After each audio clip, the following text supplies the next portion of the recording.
Let's go in order. Mr. Ambassador. Thank you. And I'm going to try to be really brief, but I have to begin with an... Thank you, Mr. Senator, for ceding your time to me. I think. I'm going to begin, though, with a very long-winded praise of this book, which I recommend to Mike, who has not read it, he freely admits. You can have my time, Steve. I have read it. And I want to say this is an excellent book. Congratulations, Fred. Congratulations, Anders. Congratulations, Andy. I note that this project has the name Balance Sheet. I predict, or I would suggest, that cheat sheet might be an equally useful description of, or accurate description of the way in which this book can be used by those of us in the field, including many of you who... Do I have to start over? No. Just report about how great the book is. It's really good, really good. This is a book that you can mine to great advantage if you need a fact, if you need an idea, if you need a big historical comparison, if you need a penetrating concept for thinking about the entire problem. So I really do recommend it to everyone. I thought Andy and Anders had particularly good contributions in it. I really recommend the essay by my old friend Dmitry Trenin, which I have to say was based on an article in Foreign Affairs. But all of these pieces really are excellent. Since time is short, I'm going to skip a lot of what I intended to say, and just note that having once shocked a control officer in Embassy Moscow by saying that there was no such thing as Soviet-American relations, only the ability to deal with particular problems, I do sympathize with Mike's transactional approach. The test is not good atmospherics. The test is problem solving. That's a completely understandable way of going to work every day. At the same time, it is true that it matters how each side conceives of the place of the other in its overall national security strategy. And that's something we have struggled to understand, and I think the Russians themselves have struggled to understand over 20 years. Mike talked about the foreign policy doctrine, or this document that's been leaked. It is important to note that there are other documents in the Russian government that don't say exactly the same thing. In fact, they say kind of the opposite. And that's not to refute the significance of this foreign policy document, but rather to frame a problem for us and for the Russians themselves to understand which document they're proceeding from. I think the document that Mike has referred to that was leaked to Russian Newsweek is really interesting, really important. And one of the things that's interesting about it is that it's not really arms control centered. It doesn't begin from the starting point that an awful lot of discussion of Russian-American relations does. Let me just mention a couple of factors to have in mind in thinking about this approach, because it is evidence for how some Russian officials are thinking about the place of the United States in their overall strategy toward the outside world. It's clearly influenced by the depth of the economic crisis, footnote to this book. It is clearly influenced by the magnitude of Russian military reform, on which there's a very good piece in this book too, and which is not covered very much in Russian analysis except by experts. It is interesting, I think, that this document is apparently on a bureaucratic path up from the foreign ministry to the desk of Deputy Prime Minister Shuvalov. I call this to your attention because typically Russian foreign policy documents don't land on the desk for approval, land on the desk of Russian economic technocrats. And when that starts to happen, I think we should take note. It may suggest that different players are part of the game of defining Russia's role in the world. Now, how do we think about this? Let me just end with one thought about it, because a lot of people have suggested that a document like this is really either meaningless or deceptive or just not worth thinking about because the only thing we care about are the daily transactions between the two sides. Having worked in the National Security Council under President Reagan, I can tell you that a great many of the members of the staff at that time thought the president was kind of out to lunch on what was happening in the Soviet Union. And we were not satisfied with the explanation that came down from the president that he was very impressed by the obvious fact that Gorbachev no longer believed in Marxism-Leninism. We thought, what? That it can't really matter, and one shouldn't believe such a transformation. But I think one should be cautious in saying that ideas of this sort, the sort of broad conceptual change, doesn't matter. Moreover, I think we have to take seriously a transformation of this sort, in part because we need to understand its purpose. I once heard President Saakashvili, Mike's good friend, say that Russian political institutions, like Soviet political institutions, mostly dealt with imaginary problems and imaginary enemies. And I think one thing that's interesting about this Russian foreign policy doctrine is how it analyzes, it makes the economic problems that Russia faces more dire than they probably really are. It imagines a more serious negative outcome than one would necessarily have to come to. In short, there's a political agenda for thinking about the problems that are analyzed in that doctrine. Let me say, so that I can let my colleagues have something to say, one should not assume that this strategy, which is broadly speaking a westernizing strategy, will succeed any more than Yeltsin's integrationist strategy succeeded or Putin's anti-integrationist strategy succeeded. But I think we should not assume that it will fail. Thank you. Okay, Leon. Thank you very much. As I go after Mike and Steve, there's no need to go over the specifics, both brilliantly presented, both from the American side on the substance of the reset by Mike and on the specific policies that have been recently articulated in Russia by Steve. What I thought I would do is I would try to place the progress of the reset and perhaps its fate in a larger strategic context of the Russian strategic imperatives.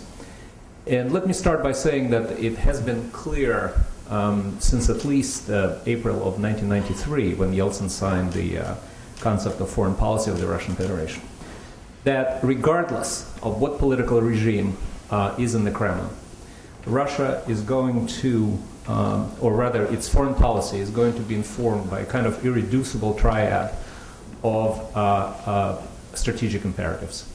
One, Russia as a nuclear superpower. Two, Russia as the regional superpower. And three, Russia as a world great power. And so any attempt to mesh other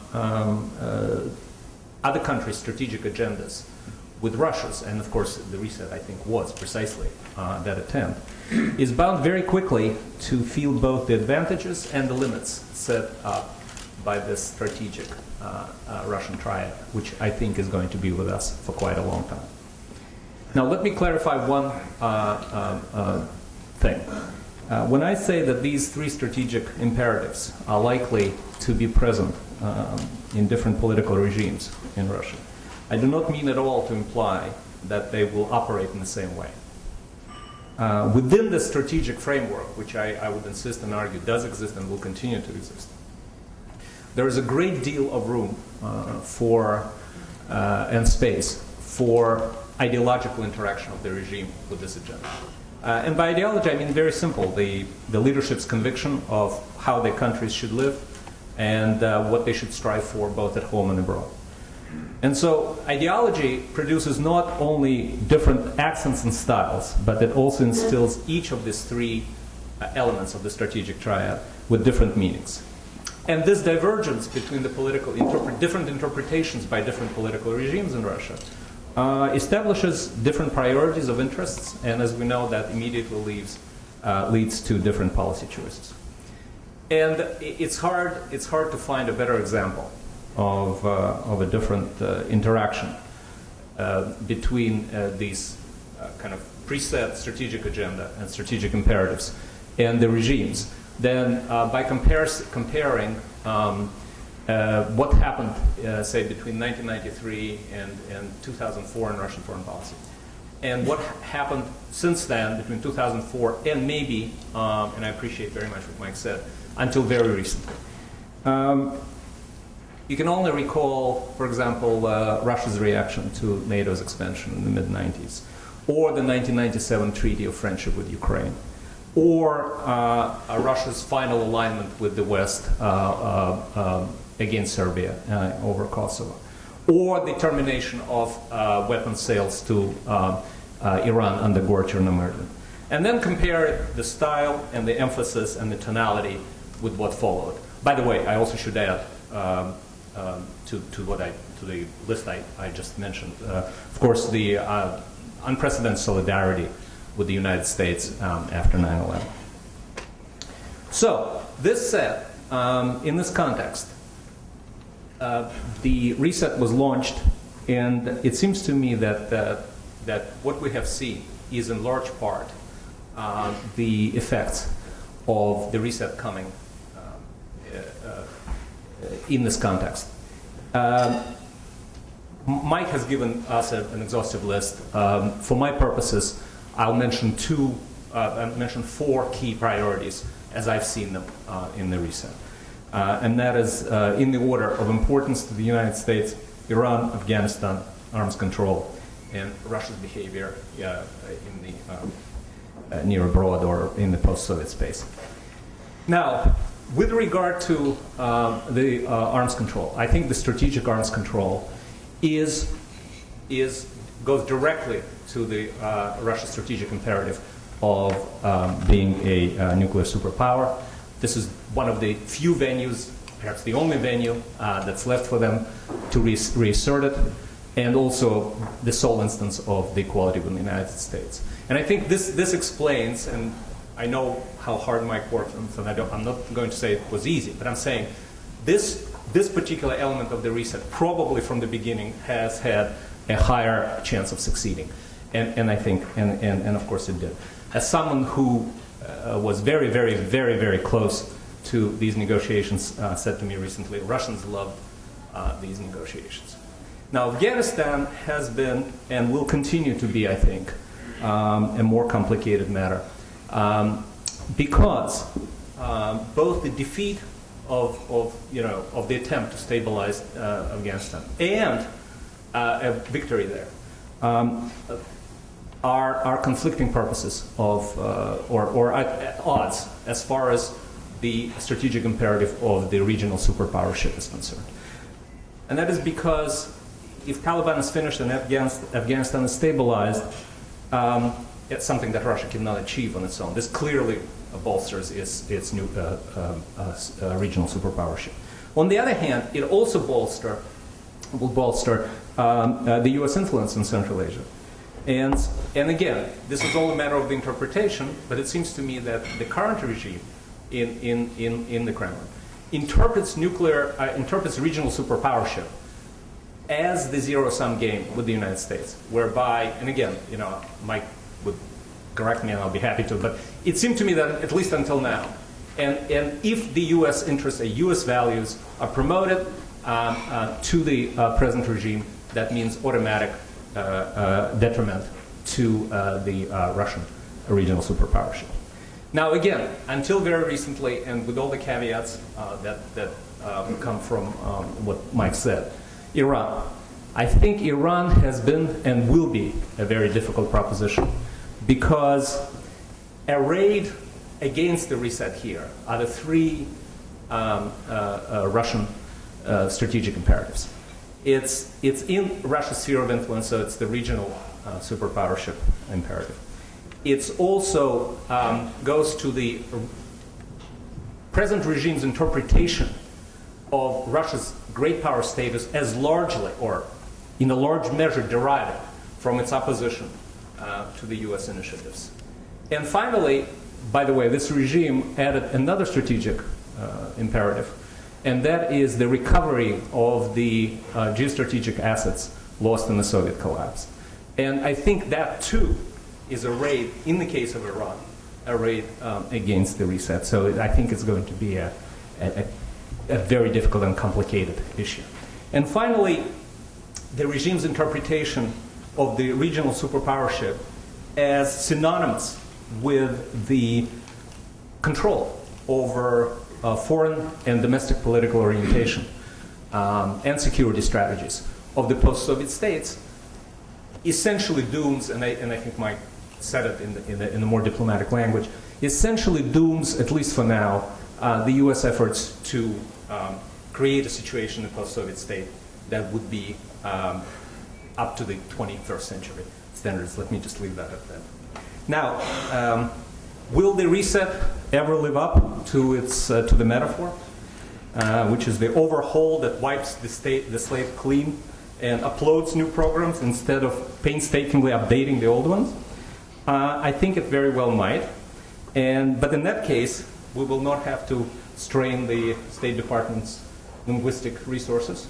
And because the translation, the Russian translation already exists, it's called Новое политическое мышление, or new political thinking. Thank you very much. This has been kind of an emotional year for me vis-a-vis Russia, where my mood swings have been tremendous and where I've actually gone outside of what I'd strive to do with this project and what's driving it, the balance sheet. We all have things that happen personally where we get set off. And for me, what really set me off with Russia was Mr. Putin's announcement 2 days after the St. Petersburg Economic Forum, just about almost a year ago, that Russia was going to prioritize the customs union over the WTO. Having just been in St. Petersburg for the Economic Forum the weekend before, I was just absolutely blown away by this. On the substantive standpoint, that there's absolutely no way you can justify prioritizing this customs union over WTO accession, given the enunciated modernization economic goals. It just seemed completely idiotic and lame to me. And what was more worrisome was just how unexpected and unpredictable it was. And I remain convinced that while virtually every senior Russian government official was in St. Petersburg with a significant responsibility for the economic portfolio, with the exception of Mr. Putin, who was nearby at Pikaleova, dressing down Oleg Deripaska in the most dramatic, theatrical, Putin-esque fashion, I don't think that anybody in the Russian government expected this. And they were talking in very kind of cautiously optimistic ways with the U.S. Trade Representative Ron Kirk and others in St. Petersburg. And for me, that was kind of like the final straw. I couldn't make any sense of this. It just didn't make, and I basically was in a really bad mood about Russia for 9 months.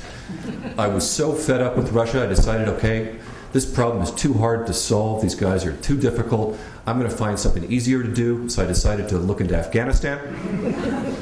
I'm proud to say that that's resulted in this publication that just came out yesterday, The Key to Success in Afghanistan.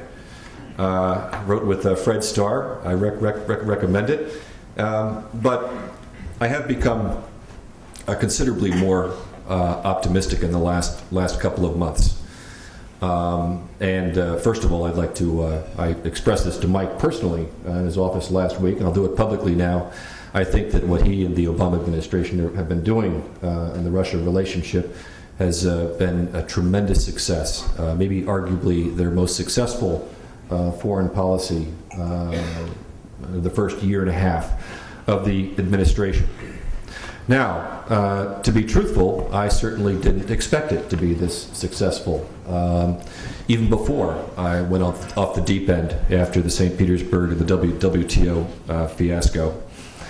You know, looking back at the U.S.-Russia relationship and what the Obama administration was coming into, certainly it was, in my view, at its lowest point in more than 20 years.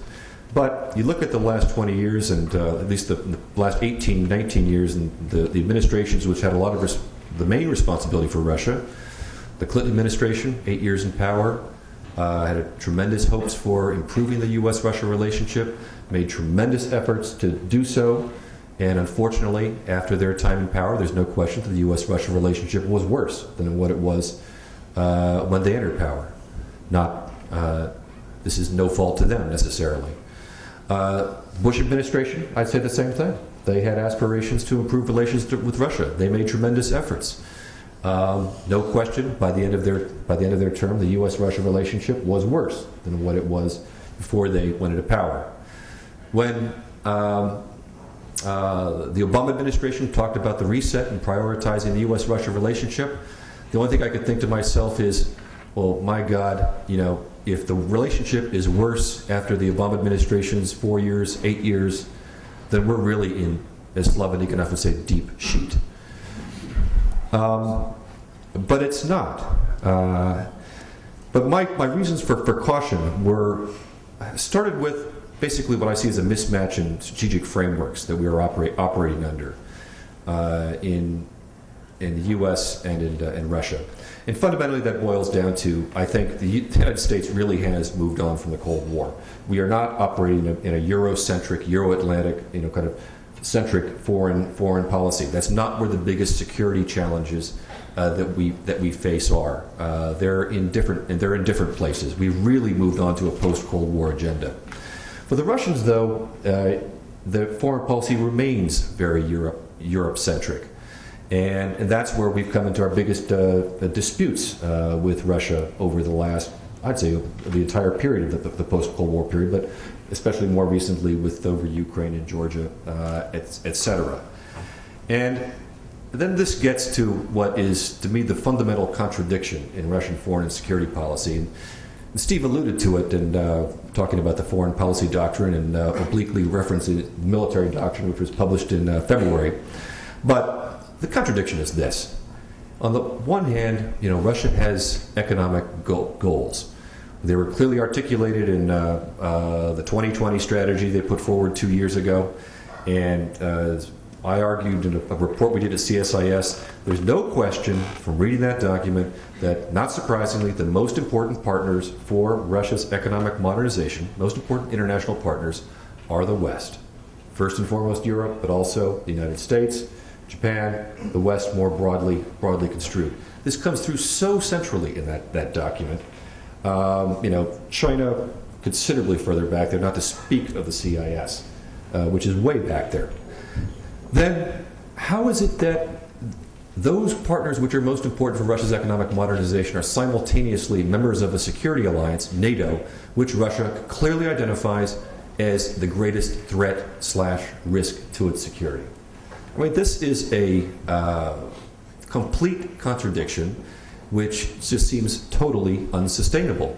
And until that contradiction begins to get addressed and resolved, I was not so optimistic that we can make significant progress in the relationship. Now, I think the reset has been much more successful than expected. I won't go through all the data points. I would say that for me, the reset always simply was, let's turn the momentum in the relationship and let's try to make a better U.S.-Russia relationship, not necessarily wiping the slate clean. And I think there's no doubt that the Obama administration has been successful in that. And I see some preliminary signs that the Russians are maybe taking their modernization goals more seriously. The one data point I would point to is that there's no question today that the Russians are prioritizing WTO accession over this customs union. That's a big one. Two last points, because I have been quite struck by what seems to be an increasing momentum, an accelerating momentum in the last couple of months, not only in the U.S.-Russia relationship in Russia, but in Russia-Western relations more broadly. Lots of data points: the Russian-Polish reconciliation, Russian-Norwegian border treaty, the fact that American NATO troops were on Red Square for Victory Day, May 9th.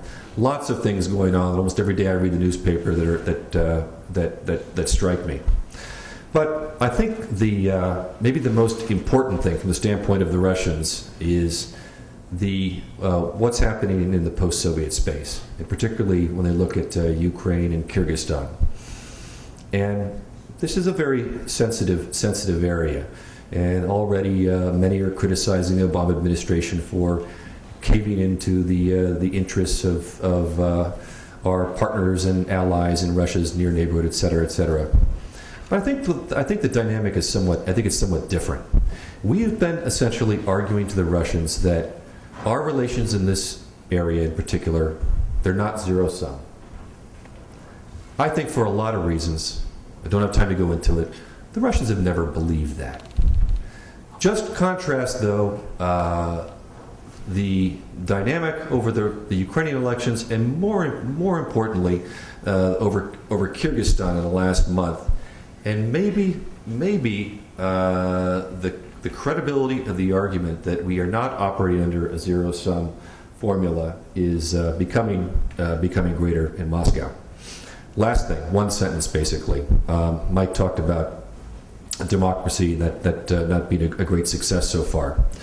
Well, I've always felt that if there is a terrible U.S.-Russia relationship, I don't give much chance at all for democracy in Russia. And the whole argument that the narrative that the Russians have been pursuing for much of the last decade, that the West, and particularly the United States, is trying to weaken us, and using that as a justification for consolidation, centralization of authority, that whole narrative is very, very difficult. So the improvement in relationships is necessary, but not sufficient for a more plural, democratic Russia to develop. But at least it's a step in the right direction, and let's hope that this is sustainable. Thanks. Okay, for the cleanup hitter, Thank you. I'll try to be very brief. First, thanks to the whole panel, in particular Mike, for coming over and clarifying it so well for us, and to Andy and all our collaborators. We should also mention, for example, Ed Chow, who has been very active in reviewing our chapters. A few observations. When we did this book, we had about half Americans and half Russian writers, and there was really no difference in views. There was a broad consensus, and I think even if we had done it a couple of years ago, there would have been more differences in view. I was struck when I was in Moscow in February at the big business conference Troika Dialog put out, that there was an enormous sense of malaise among the big Russian businessmen. And they are most complaining about the big state corporation that are squeezing them out in every way, and about bad human conditions. So in one panel, two big Russian businessmen said publicly, our problem is not human capital. Our problem is that the human capital is leaving the country because we do not offer human conditions in this country. One of them already lived in Stockholm. And there is a sense that we can't go on like this any longer. Very much what Gorbachev and Shevardnadze told one another in 1984. And the bottom line of this book is very much that this is viable in the short term but unsustainable in the long term. And this is both about the economy and about the political system. And you can notice that the title of the book is Russia After the Global Economic Crisis. We of course discussed this because Russia frankly managed the financial crisis reasonably well with its huge reserves and large current account surpluses and budget surpluses before. But in 2009, Russia had a decline of 8% of GDP. And this was a big shock to them. They didn't think that they would be so vulnerable. And this was the most among the G20. And after this financial crisis, Russia faces all kinds of structural problems. And if you summarize these structural problems in one word, it would be corruption. If you use two words, it would be state corruption and police. And these are the three words that President Medvedev attacks in every single speech. Should we pay attention to this? Of course we should. Politicians mean something when they speak. And there is a profound sense now among the modernizers in Russia that this can't go on. And I think that this is exactly what we now, both from Europe and the US, need to engage in. And of course, then we should have the kind of broad engagement that Mike McFaul has told us about today. So what is most important? Well, I think that almost everybody has touched upon WTO accession. This is something that most of the Russian leadership, with the possible exception of Prime Minister Putin, want. And this could be a game changer for Russia, because it means that Russia really engages with the international community. So I think that this is what we should put on the top of our agenda, and this, of course, at the US agenda. Because Russia, we had Alexei Kudrin, the Minister of Finance, and Elvira Nabiulina, the Minister of Economy, here just over a month ago, 1.5 months ago. And what they say, same way as Igor Shuvalov, the US is 99% of the problem for WTO accession. And that's how they see it. And I think that this is far more important than a trade policy. This is a matter of how the West can engage with Russia and where Russia is turning. Thank you. Thanks to all of you. Before we open to the audience, Mike, I want to see if you would have any responses to what the others have said. They've each made some references to your remarks, given you some suggestions. Is there anything else you would like to say before we open it up? Well, I spoke for a long time, so I don't want to go bit by bit. But I guess the one thing I would say, listening to the comments, just as I've come to learn there's no such thing as a unitary actor when it comes to the United States. And I would say that even about the Obama administration, let alone what produces our foreign policy and the interaction of our institutions. I'm struck by the same interacting with the Russian government, let alone lots of folks. And in particular, both of you, hinted at it, and Steve talked about it in terms of this document. There is an argument. There is an argument going on inside Russia, Russian society, and I would say inside the Russian government about these two different worldviews. Either you call it a Soviet view versus something else, or zero sum versus non-zero sum. You feel it, and we feel it every day when we talk to our interlocutors. I don't know who wins. I don't know, and there's never, that's the other thing I would say. There's no winners and losers. There's always incremental wins and incremental losses, right? There's not going to be a definitive day when, the win-winners take over and the zero-summers, disappear. It's not going to be that way. It's not going to be that clean ever. There'll be pendulum swings back and forth, and you guys kind of invoked it in your historical analysis. But I just want to emphasize there is a real debate going on. And the second thing I would say, listening to the comments, one thing I'm struck by, and I'll be a little more abstract, but in the course of the last month, we have had lots of interesting visitors to the White House. We've had General Makarov. We've had Deputy Prime Minister Sergei Ivanov. We spent a full day with General Patrushev and his colleagues, a full day talking about everything. In addition to all the other folks that you've been talking about, but I'm just pointing out those three gentlemen in particular because they have kind of set, there's an assumption about their views, and this document that was published, NATO is the greatest threat. I've never heard a single senior Russian official, including all three of those, say that anywhere. So that it's one needs to be careful that I don't do the opposite way. These documents have meaning somewhere in something. We just published our national security strategy, so I'm very cognizant of what the meaning is for different things, but I'm also cognizant of how some of these things can be, statements that are made, but, even among the so-called hardliners, I think there's a debate about the very thing you're talking about. I don't know where it's going to end, but I'm confident that there's a real debate going on. Okay, many thanks to all of you. Floor is open for questions, comments, and alternative observations. Yes, Andrew. We've got traveling mics. We've got a standing mic in the back. Please introduce yourself, tell you where you're from, and fire away.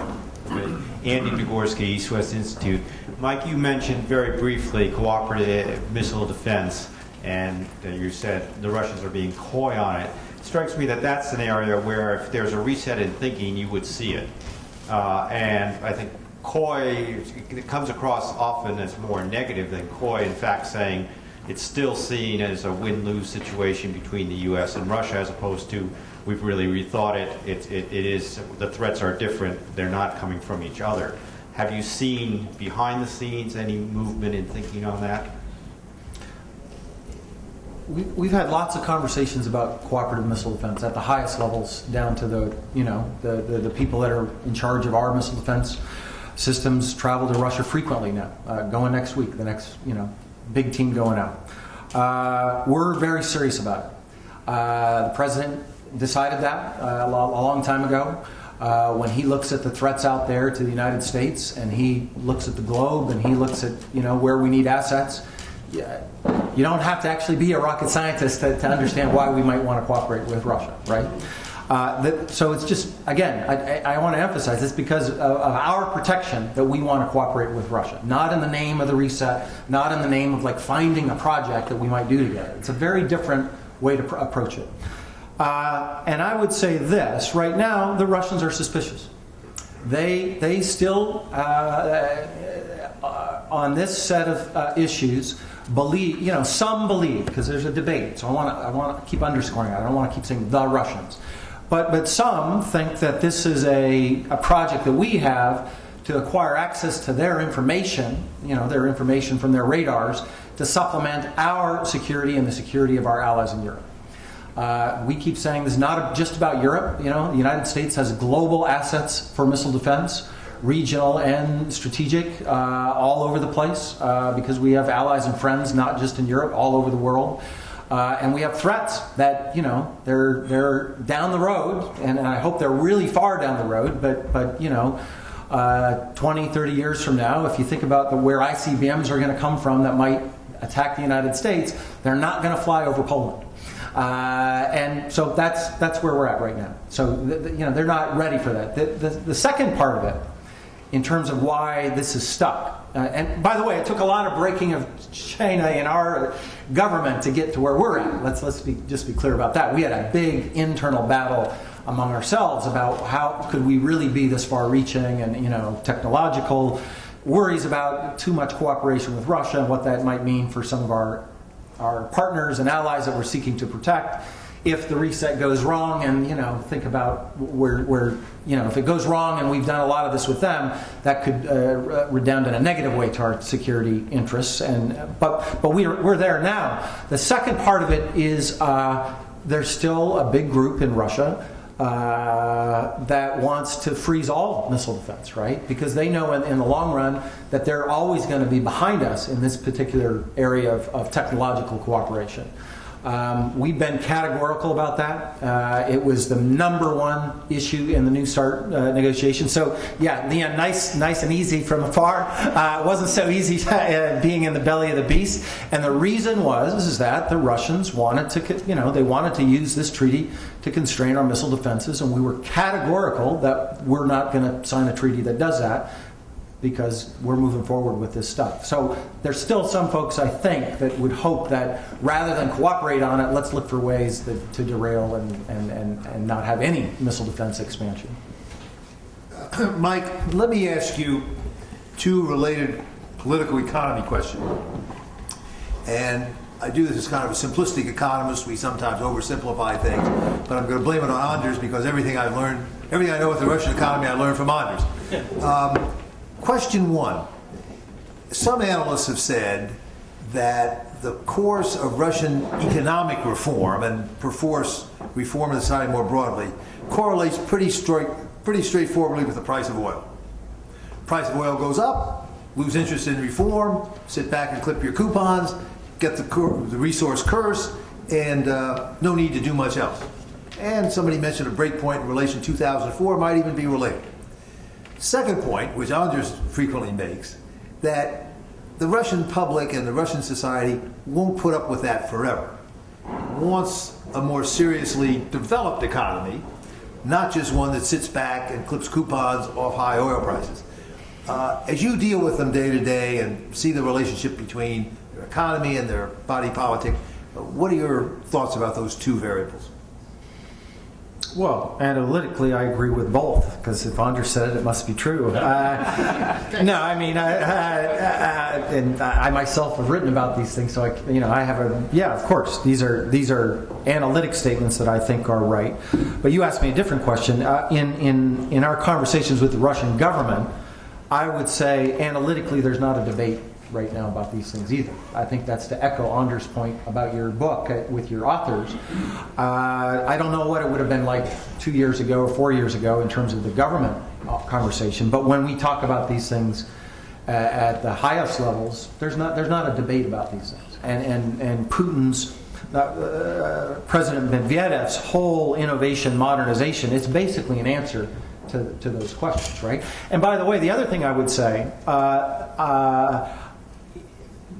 thinking about this trip of these venture capitalists that I tagged along with a couple of weeks ago, there's a greater appreciation among the Russian government officials, though a debate and within parameters, that to have the second also requires political modernization as well.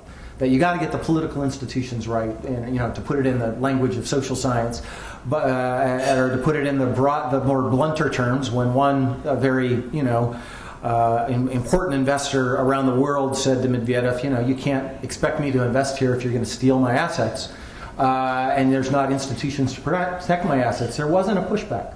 There was a debate. There was a recognition that that's part of getting out of this kind of model that they're in now. Okay. I regret to say we've reached our witching hour. I'm sure there are lots of questions. We could go on for another hour, but we do have to let our speakers and all of you go. Let me just again thank very much Mike McFall in particular, the other members of the panel with him, for giving us such an array of interesting insights. I particularly, again, thank and praise Andy, Anders, our colleagues at Moscow, and all of those here who participated in the book. We commend it to you. We thank some of the commentators for their very nice appraisals of it. We hope it will boost sales as well as readership in the whole audience. We thank you for coming. Meeting adjourned.